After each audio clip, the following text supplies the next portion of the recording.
اور جب تمہارا پروردگار نافرمان بستیوں کو پکڑا کرتا ہے تو اس کی پکڑ اسی طرح کی ہوتی ہے، بے شک اس کی پکڑ دکھ دینے والی سخت ہے۔ ان قصوں میں اس شخص کے لیے جو عذاب آخرت سے ڈرے عبرت ہے۔ یہ وہ دن ہوگا جس میں سب اکٹھے کیے جائیں گے، اور یہی وہ دن ہوگا جس میں سب اللہ کے روبرو حاضر کیے جائیں گے، اور ہم اس کے لانے میں ایک وقت معین تک تاخیر کر رہے ہیں۔ جس روز وہ آ جائے گا تو کوئی شخص اللہ کے حکم کے بغیر بول بھی نہیں سکے گا۔ پھر ان میں سے کچھ بدبخت ہوں گے اور کچھ نیک بخت۔ تو جو بدبخت ہوں گے دوزخ میں ڈال دیے جائیں گے، اس میں ان کو چلانا اور دہاڑنا ہوگا۔ جب تک آسمان و زمین ہے وہ اسی میں رہیں گے، مگر جتنا تمہارا پروردگار چاہے، بے شک تمہارا پروردگار جو چاہتا ہے کر دیتا ہے۔ اور جو نیک بخت ہوں گے وہ بہشت میں داخل کیے جائیں گے، اور جب تک آسمان و زمین ہیں اسی میں رہیں گے، مگر جتنا تمہارا پروردگار چاہے۔ یہ اللہ کی بخشش ہے جو کبھی منقطع نہیں ہوگی۔ تو یہ لوگ جو غیر اللہ کی پرستش کرتے ہیں اس سے تم شک میں نہ پڑنا، یہ اسی طرح پرستش کرتے ہیں جس طرح پہلے سے ان کے باپ دادا پرستش کرتے آئے ہیں، اور ہم ان کو ان کا حصہ پوری بغیر کچھ کم کیے دینے والے ہیں۔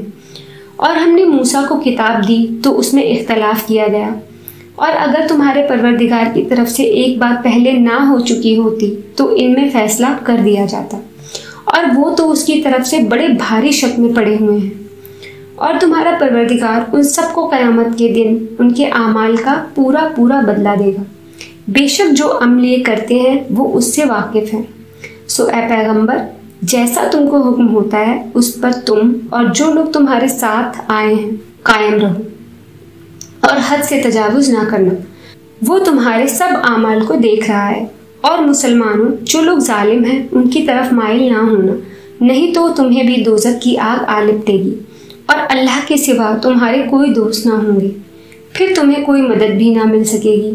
اور دن کے دونوں سروں یعنی صبح اور شام کے اوقات میں اور رات کی چند ساعتوں میں نماز پڑھا کرو، کچھ شک نہیں کہ نیکیاں گناہ کو دور کر دیتی ہیں۔ یہ ان لوگوں کے لیے نصیحت ہے جو نصیحت قبول کرنے والے ہیں، اور صبر کیے رہو کہ اللہ نیکوکاروں کا اجر ضائع نہیں کرتا۔ تو جو امتیں تم سے پہلے گزر چکی ہیں ان میں سے ہوش مند کیوں نہ ہوئے جو ملک میں خرابی کرنے سے روکتے؟ ہاں، ایسے تھوڑے سے تھے جن کو ہم نے ان میں سے نجات بخشی، اور جو ظالم تھے وہ انہی باتوں کے پیچھے لگے رہے جن میں عیش و آرام تھا، اور وہ گناہوں میں ڈوبے ہوئے تھے۔ اور تمہارا پروردگار ایسا نہیں ہے کہ بستیوں کو جبکہ وہاں کے باشندے نیکوکار ہوں ازراہ ظلم تباہ کر دے۔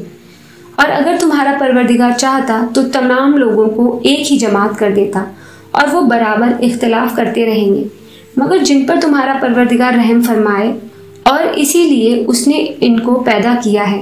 اور تمہارے پروردگار کا قول پورا ہو گیا کہ میں دوزخ کو جنوں اور انسانوں سب سے بھر دوں گا، اور نبی اور پیغمبروں کے وہ سب حالات جو ہم تم سے بیان کرتے ہیں ان سے ہم تمہارے دل کو جمائے رکھتے ہیں، اور ان حالات میں تمہارے پاس حق پہنچ گیا، اور یہ مومنوں کے لیے نصیحت اور عبرت ہے۔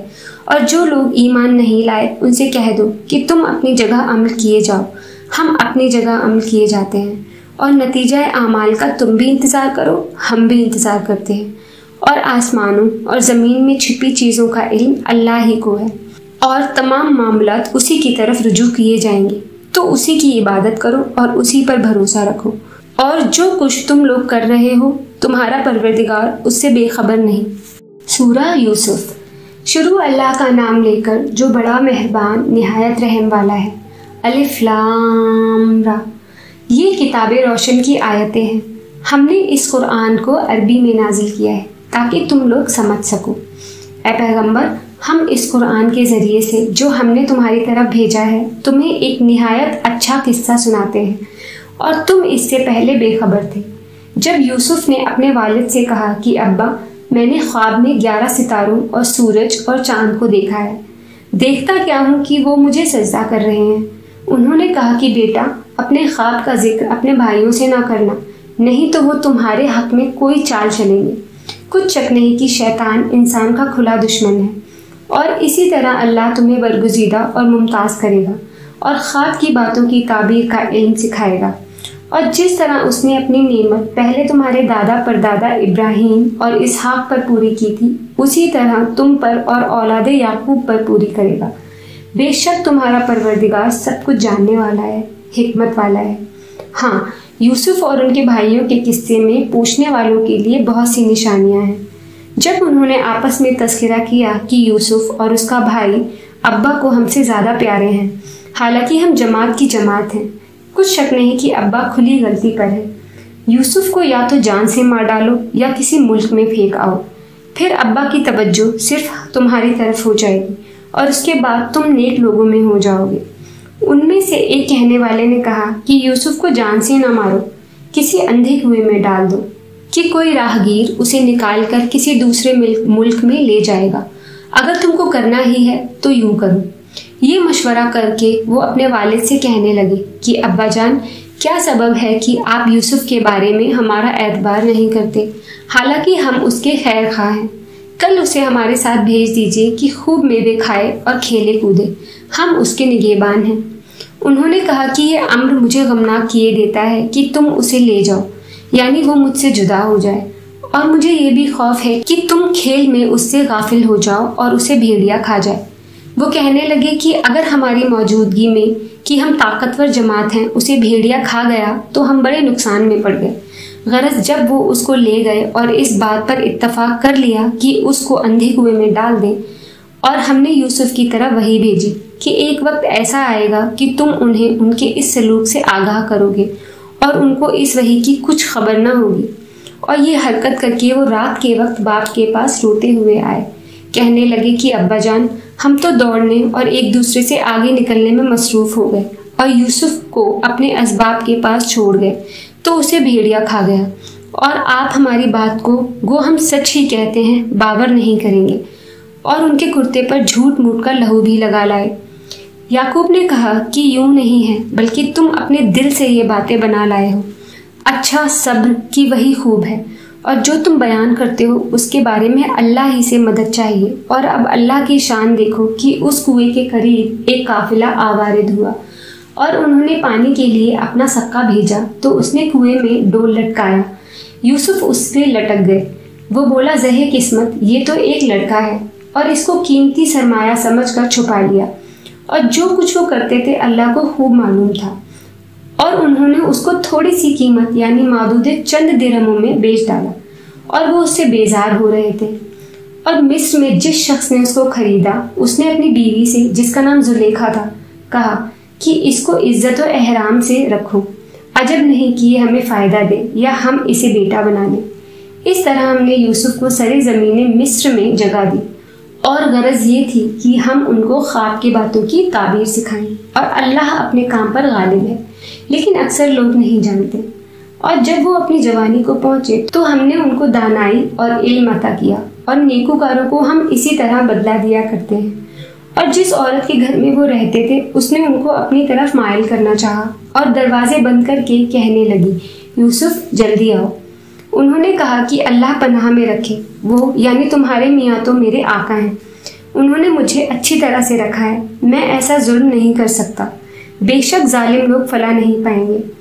اور اس عورت نے ان کا قصد کیا اور انہوں نے اس کا قصد کیا۔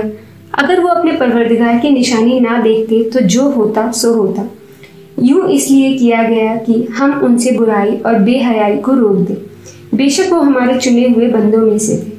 اور دونوں دروازے کی طرف بھاگے، آگے یوسف اور پیچھے زلیخا، اور عورت نے ان کا کرتا پیچھے سے پکڑ کر جو کھینچا تو پھاڑ ڈالا، اور دونوں کو دروازے کے پاس عورت کا خاوند مل گیا۔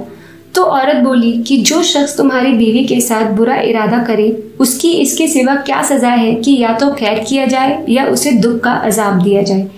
یوسف نے کہا، اسی نے مجھ کو اپنی طرف مائل کرنا چاہا تھا، اور اس کے خاندان میں سے ایک گواہ نے گواہی دی کہ اگر اس کا کرتا آگے سے پھٹا ہو تو یہ سچی اور یوسف جھوٹا ہے، اور اگر کرتا پیچھے سے پھٹا ہو تو یہ جھوٹی اور وہ سچا ہے۔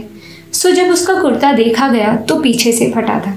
تب اس نے زلیخا سے کہا کہ یہ تمہارا ہی فریب ہے، اور کچھ شک نہیں کہ تم عورتوں کے فریب بڑے بھاری ہوتے ہیں۔ یوسف اس بات کا خیال نہ کر، اور زلیخا تو اپنے گناہ کی بخشش مانگ، بے شک خطا تیری ہی ہے۔ اور شہر میں عورتیں گفتگو کرنے لگی کہ عزیز کی بیوی اپنے غلام کو اپنی طرف مائل کرنا چاہتی ہے اور اس کی محبت اس کے دل میں گھر کر گئی ہے۔ ہم دیکھتے ہیں کہ وہ کھلی گمراہی میں ہے۔ پھر جب زلیخا نے ان عورتوں کی گفتگو جو حقیقت میں دیدار یوسف کے لیے ایک چال تھی سنی تو ان کے پاس دعوت کا پیغام بھیجا اور ان کے لیے ایک محفل مرتب کی اور پھل تراشنے کے لیے ہر ایک کو ایک ایک چھری دی اور یوسف سے کہا کہ ان کے سامنے آؤ۔ جب عورتوں نے ان کو دیکھا تو ان کا رعب حسن ان پر ایسا چھا گیا کہ پھل تراشتے تراشتے اپنے ہاتھ کاٹ لیے اور بے ساختہ بول اٹھی کہ اللہ پاک ہے، یہ آدمی نہیں، یہ تو کوئی بزرگ فرشتہ ہے۔ زلیخا نے کہا، تو یہ وہی ہے جس کے بارے میں تم مجھے طعنے دیتی تھی، اور بے شک میں نے اس کو اپنی طرف مائل کرنا چاہا مگر یہ بچا رہا، اور اگر یہ وہ کام نہ کرے گا جو میں اس سے کہتی ہوں تو قید کر دیا جائے گا اور ذلیل ہوگا۔ یوسف نے دعا کی کہ اے میرے پروردگار، جس کام کی طرف یہ مجھے بلاتی ہے اس کی نسبت مجھے قید پسند ہے، اور اگر تو مجھ سے ان کے فریب کو نہ ہٹائے گا تو میں ان کی طرف مائل ہو جاؤں گا اور نادانوں میں سے ہو جاؤں گا۔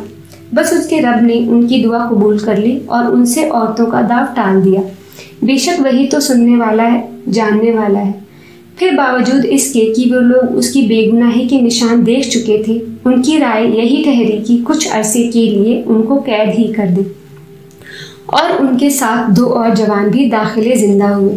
ایک نے ان میں سے کہا کہ میں نے خواب دیکھا ہے، دیکھتا کیا ہوں کہ شراب کے لیے انگور نچوڑ رہا ہوں۔ دوسرے نے کہا کہ میں نے بھی خواب دیکھا ہے، میں یہ دیکھتا ہوں کہ اپنے سر پر روٹیاں اٹھائے ہوئے ہوں اور پرندے ان میں سے کھا رہے ہیں، تو ہمیں ان کی تعبیر بتا دیجیے کہ ہم تمہیں نیکوکار دیکھتے ہیں۔ یوسف نے کہا کہ جو کھانا تم کو ملنے والا ہے وہ آنے نہیں پائے گا کہ میں اس سے پہلے تم کو اس کی تعبیر بتا دوں گا۔ یہ ان باتوں میں سے ہے جو میرے پروردگار نے مجھے سکھائی ہیں۔ جو لوگ اللہ پر ایمان نہیں لاتے اور آخرت کا انکار کرتے ہیں، میں نے ان کا مذہب چھوڑ دیا ہے اور میں اپنے باپ دادا ابراہیم اور اسحاق اور یعقوب کے مذہب پر چلتا ہوں۔ ہمیں شایع نہیں ہے کہ کسی چیز کو اللہ کے ساتھ شریک بنائیں۔ یہ اللہ کا فضل ہے ہم پر بھی اور لوگوں پر بھی، لیکن اکثر لوگ شکر نہیں کرتے۔ اے میرے قید خانے کے رفیقوں، بھلا کئی جدا جدا آقا اچھے یا اللہ جو اکیلا ہے سب پر غالب ہے؟ جن چیزوں کی تم اللہ کے سوا پرستش کرتے ہو وہ صرف نام ہی نام ہے جو تم نے اور تمہارے باپ دادا نے رکھ لیے ہیں۔ اللہ نے ان کی کوئی سند نازل نہیں کی۔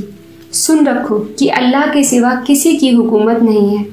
اس نے ارشاد فرمایا کہ اس کے سوا کسی کی عبادت نہ کرو، یہی سیدھا دین ہے، لیکن اکثر لوگ نہیں جانتے۔ اے میرے قید خانے کے رفیقوں، تم میں سے ایک جو پہلا خواب بیان کرنے والا ہے وہ تو اپنے آقا کو شراب پلایا کرے گا، اور جو دوسرا ہے وہ سولی دیا جائے گا اور پرندے اس کا سر نوچ کھائیں گے۔ جو بات تم مجھ سے پوچھتے تھے وہ فیصل ہو چکی ہے، اور ان دونوں میں سے جس کی نسبت یوسف نے خیال کیا کہ وہ رہائی پا جائے گا، اس سے کہا کہ اپنے آقا سے میرا ذکر بھی کر دینا۔ پھر شیطان نے اسے ان کا اپنے آقا سے ذکر کرنا بھلا دیا، اور یوسف کئی برس قید خانے میں ہی رہے۔ اور بادشاہ نے کہا، میں نے خواب دیکھا ہے، دیکھتا کیا ہوں کہ 7 موٹی گائے ہیں جن کو 7 دبلی گائے کھا رہی ہیں، اور 7 خوشے سبز ہیں اور 7 خشک۔ اے درباریوں، اگر تم خوابوں کی تعبیر دے سکتے ہو تو مجھے میرے خواب کی تعبیر بتاؤ۔ انہوں نے کہا، یہ خواب تو پریشان خیالی سے ہے اور ہمیں ایسے خوابوں کی تعبیر نہیں آتی۔ اور وہ شخص جو دونوں قیدیوں میں سے رہائی پا گیا تھا، جسے مدت کے بعد وہ بات یاد آ گئی، بول اٹھا، میں آپ کو اس خواب کی تعبیر لا بتاتا ہوں، مجھے قید خانے جانے کی اجازت دیجیے۔ غرض وہ یوسف کے پاس آیا اور کہنے لگا، یوسف، اے بڑے سچے یوسف، ہمیں اس خواب کی تعبیر بتائیے کہ 7 موٹی گایوں کو 7 دبلی گائے کھا رہی ہیں، اور 7 خوشے سبز ہیں اور 7 سوکھے، تاکہ میں لوگوں کے پاس واپس جا کر تعبیر بتاؤں۔ عجب نہیں کہ وہ تمہاری قدر جانے۔ انہوں نے کہا کہ تم لوگ 7 سال متواتر کھیتی کرتے رہو گے، تو جو غلہ تھوڑے سے غلے کے سوا جو کھانے میں آئے باقی کو خوشوں میں ہی رہنے دینا۔ پھر اس کے بعد خشک سالی کے 7 سال آئیں گے کہ جو غلہ تم نے جمع کر رکھا ہوگا وہ اس سب کو کھا جائیں گے، صرف وہی تھوڑا سا رہ جائے گا جو تم احتیاط سے رکھ چھوڑو گے۔ پھر اس کے بعد ایک ایسا سال آئے گا کہ خوب میوہ برسے گا اور لوگ ان میں رس نچوڑیں گے۔ اور یہ تعبیر سن کر بادشاہ نے حکم دیا کہ یوسف کو میرے پاس لے آؤ۔ سو جب قاصد ان کے پاس گیا تو انہوں نے کہا کہ اپنے آقا کے پاس واپس جاؤ اور ان سے پوچھو کہ ان عورتوں کا کیا حال ہے جنہوں نے اپنے ہاتھ کاٹ لیے تھے۔ بے شک میرا پروردگار ان کے فریب سے خوب واقف ہے۔